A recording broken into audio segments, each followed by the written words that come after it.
Genesis 3. Now the serpent was more subtle than any beast of the field which the Lord God had made.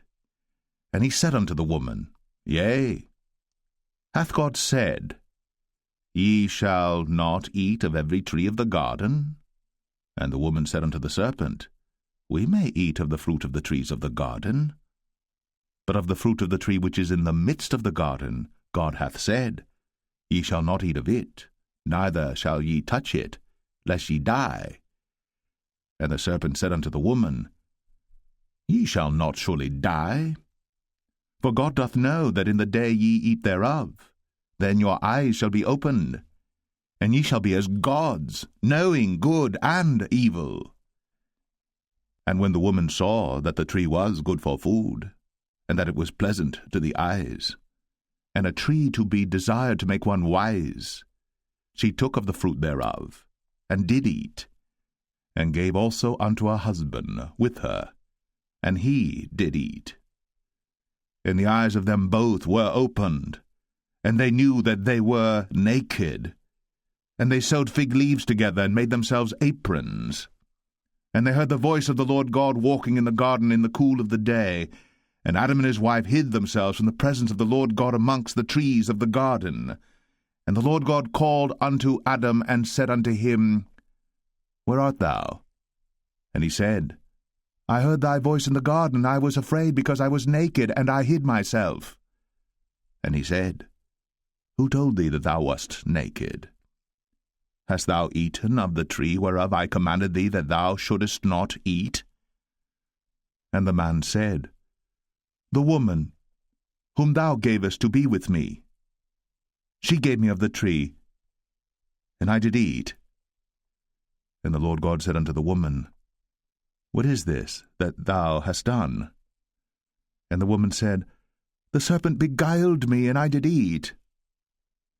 And the Lord God said unto the serpent, Because thou hast done this, thou art cursed above all cattle, and above every beast of the field. Upon thy belly shalt thou go, and dust shalt thou eat all the days of thy life. And I will put enmity between thee and the woman, and between thy seed and her seed. It shall bruise thy head, and thou shalt bruise his heel. Unto the woman he said, I will greatly multiply thy sorrow, and thy conception. In sorrow thou shalt bring forth children, and thy desire shall be to thy husband, and he shall rule over thee.